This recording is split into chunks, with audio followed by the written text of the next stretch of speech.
বহু বছর আগে এক দানবের অভিশাপে রংপুর রাজ্যের চাষের জমি অকেজো হয়ে পড়ে।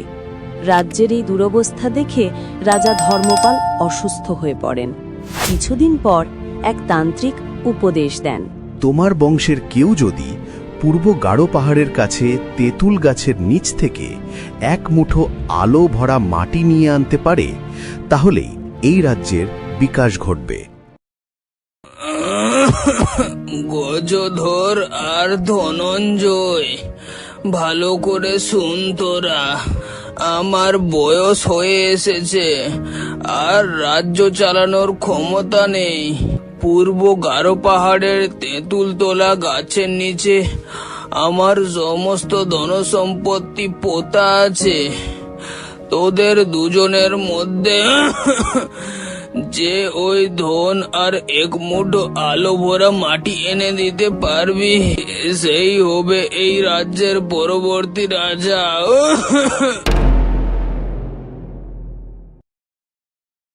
রাজা ধর্মপাল দ্বিতীয় বিয়ে করায় তার প্রথম স্ত্রী ওই বিয়েটা মেনে নেয়নি।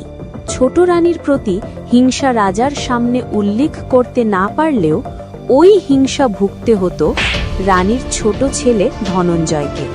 রাজবাড়ির সবার ধারণা ছিল ছোট ছেলে ধনঞ্জয় মোটেও কাজের নয়, কিন্তু সে ছিল বুদ্ধিমান ও সাহসী। বাবা গজধর, ধনঞ্জয় তো বোকা। ছোট রানী তার ছেলেকে কিছু দেওয়ার সামর্থ্য নেই। তুই এই দামি ঘোড়া আর এই তলোয়ারটা নিয়ে যা। মা, তুমি চিন্তা করো না। ধনঞ্জয় আমার মতো প্রতিভাশালী নয়। আমি এ রাজ্যের উত্তরাধিকারী হয়ে দেখাবো।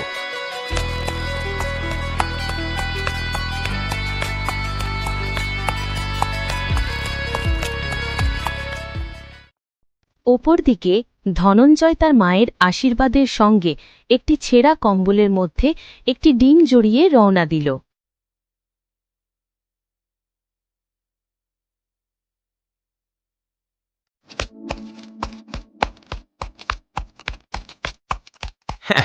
আমার মতো দামি ঘোড়া ধনঞ্জয়ের কাছে নেই।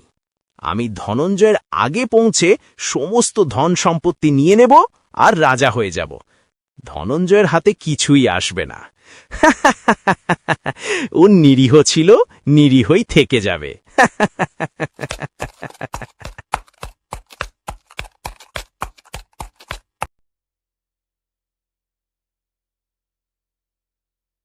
গজধর দামি ঘোড়া চেপে জঙ্গল পেরিয়ে গন্তব্যস্থলে প্রথম পৌঁছালো। কে রে তুই? তুই এখানে কি করতে এসেছিস? আমি রাজা ধর্মপালের বড় পুত্র গজধর। আমি আমার বাবার ধনসম্পত্তি নিতে এসেছি। তোকে তো এত সহজে ধনসম্পত্তি নিয়ে যেতে দেব না। তোকে প্রথমে আমার সঙ্গে কিছু গেম খেলতে হবে। যদি তুই গেমে আমাকে হারাতে পারিস তাহলে এই ধনসম্পত্তি তোর, আর যদি না পারিস তাহলে তোকে আমার বন্দী হতে হবে। রাজ্যের কত কত যোদ্ধাদের আমি পরাজয় করেছি, কিছু তুচ্ছ গেম আমি জিততে পারবো না। তবে বেশ, গেমের নিয়ম বলো। তবে শুন বাছা, প্রথম খেলার নিয়ম, কে বেশি জোরে চিৎকার করে গাছের পাতা নড়াতে পারে। দানব নিয়ম বলা মাত্রই এক জোরে হুঙ্কার দিল। তাতে গাছের পাতা নড়ে গেল। এরপর গজধর এক হুঙ্কার দিল, কিন্তু ওর হুঙ্কারে এত ক্ষমতা ছিল না যে গাছের পাতা নড়ে যাবে। না না, এটা হবে না।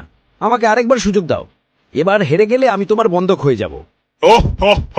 বেশ, তাহলে দ্বিতীয় খেলার নিয়ম, ওই গর্তে প্রথমে পৌঁছে তোর কোনো জিনিস রাখতে হবে, তাহলেই তুই জিতবি।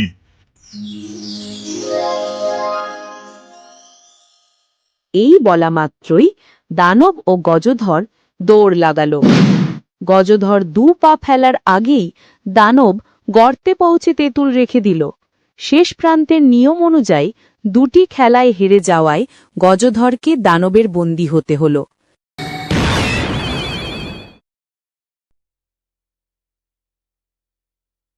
কিছুক্ষণ পর যথারীতি ধনঞ্জয় ও জঙ্গল পেরিয়ে তেঁতুল তলায় এসে পৌঁছায়। আবার কে এলি রে? তোর আবার কি চাই? দানব মশাই, আমি রাজা ধর্মপালের ছোট ছেলে ধনঞ্জয়। আমি এখানে আমার বাবার কথা অনুযায়ী ধনসম্পত্তি ও এক মুঠো আলো ভরা মাটি নিতে এসেছি।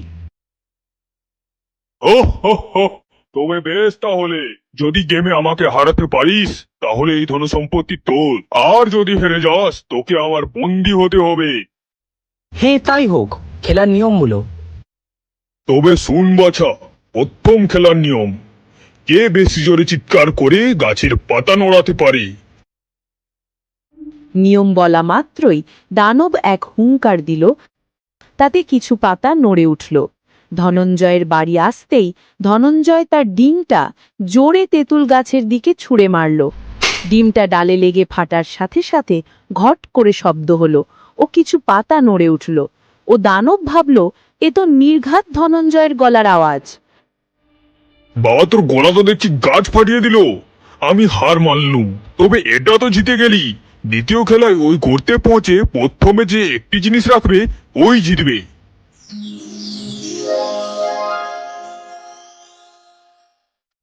আচ্ছা দানব মশাই, আমি এই গর্তটাকে একবার দেখে আসতে পারি? ধনঞ্জয় তার বুদ্ধি খাটিয়ে তার কম্বলের টুকরোটা ফেলে দিল। দৌড় শুরু হতেই ধনঞ্জয় কিছু দূর এগোনোর আগেই দানব গর্তে পৌঁছে দেখে এ কি দেখছি, এটা তো ওর কম্বলের টুকরো।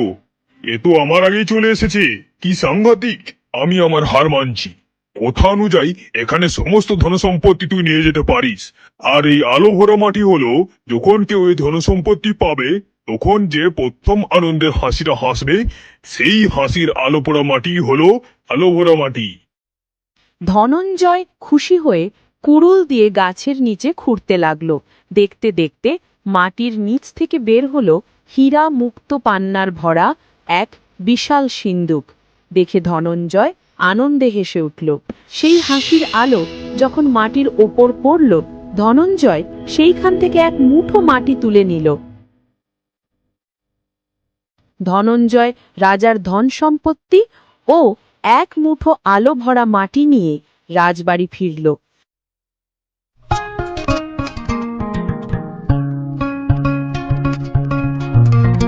রাজদরবারের সবাই দেখে অবাক। যে ধনঞ্জয়কে এক সময় সবাই তুচ্ছ মনে করত, সেই পরিশ্রমী যুবক আজ শুধু বিপুল ধন সম্পত্তি নয়, রাজার বিশ্বাস এবং ভাগ্যও ফিরিয়ে এনেছে। ধনঞ্জয়ের নিয়ে আনা এক মুঠো আলো ভরা মাটি অকিছু জমিতে ফেলে দেওয়া মাত্রই কিছু মাস পর